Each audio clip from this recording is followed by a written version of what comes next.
may patunay ang kampo ni Pastor Apollo C. Buloy ng pagiging bias ni Sa2 Hontiveros.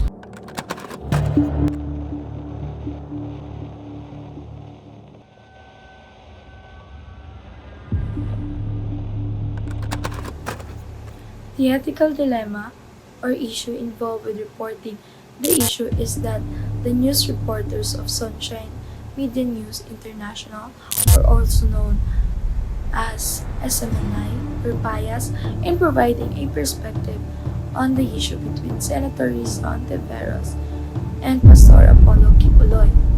The two public figures were known for clashing against other. The Senator Hontiveros seeks out an arrest warrant for Pastor Kibuloy, the setting of the premise of the video. In the news report entitled "Ebidensya na hinusgahan ng guilty ni Sa Hontiveros si Pastor Apollo Kibuloy." SMNI reporters alleged that Senator Sa Hontiveros was biased against Pastor Kibuloy in her pursuit of his arrest, putting forth evidence that were supposed to incriminate Senator Hontiveros with her bias.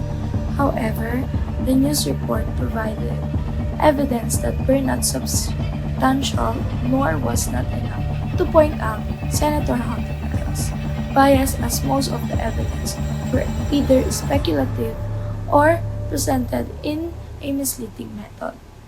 SMNI presented court resolutions and senatorial proceedings that found Pastor Kibuloy guilty of his action, which itself is not evidence of bias but rather a decision of the court.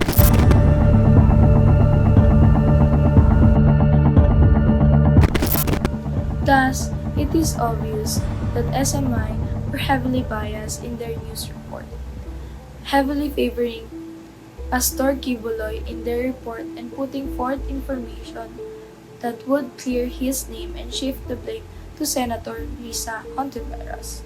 It is also important to know that SMNI is owned by Pastor Kibuloy himself, being its head and it being the media arm of the Kingdom of Jesus Christ Church that he is currently serving as supreme leader. Thus, it also displays the possible conflicts of interest that the connection between SMNI and Pastor Kibuloy in the quality and integrity of the news reported, as the news presented the evidence incriminating and attempt to sabotage Senator Hontiveros.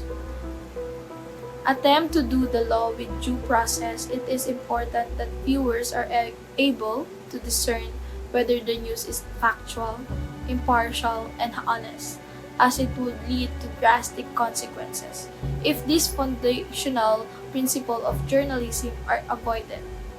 In the case of SMNI's news reports, these principles were not observed and were even fostered by the news reporters to provide a better outlook on Pastor Kibuloy's character, which became the main concern in the news report's unethical nature.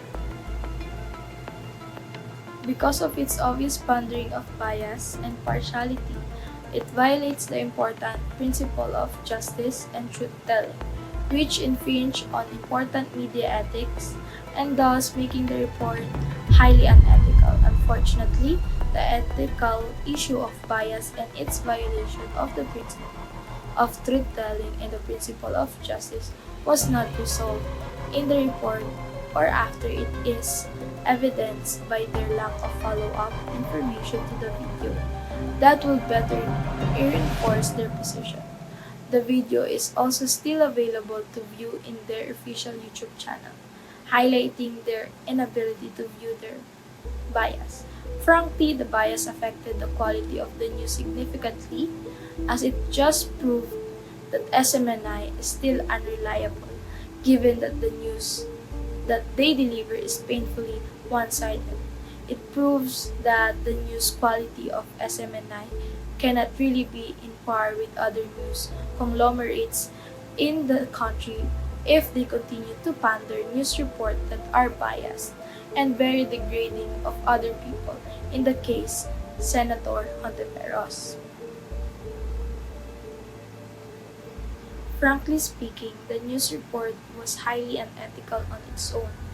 It utilized languages that were degrading and unprofessional, such as calling Senator Risa Hontiveros as guilty and accusing her of judging Pastor Apollo C. Kibuloy, which itself is defamatory, as they were unable to provide sufficient evidence of such actions.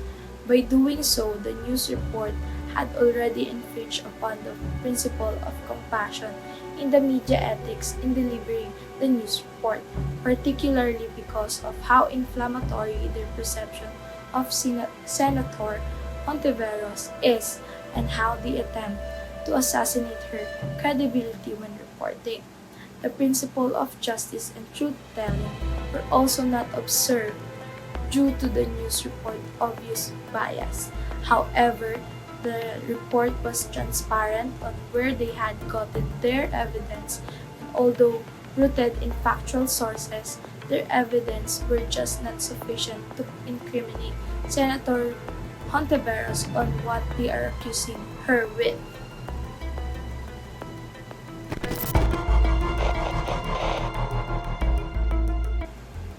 The ethical considerations, principles, in the media ethic that were not observed include fairness, objectivity, accuracy, and avoiding conflicts of interest. The reason for not observing this ethical principle may include bias, lack of journalistic integrity, influence or control by Pastor Kibuloy over the reporters, and prioritizing personal or organizational interests over truth and fairness.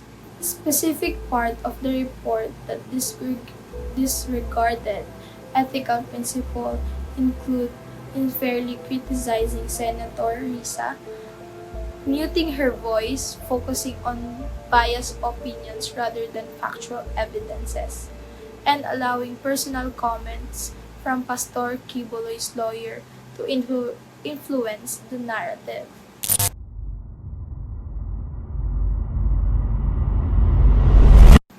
It appears that these ethical principles were intentionally disregarded, likely due to the reporter's alliance to Pastor Kibuloy, or their fear of repercussions if they did not align with his agenda. These principles are highly relevant in the context of news coverage as they are fundamental to maintaining journalistic integrity and credibility. Absolutely not. I think that a report from a skit or a gag show is more ethically justifiable than this laughable joke. Not only the report was not ethically justifiable due to its blatant disregarded for fundamental principle of fairness, objectivity, and accuracy by prioritizing the interest of Pastor Kibuloy and his church over truth and justice. The reporters failed in their duty to serve the public interest and uphold journalistic standards.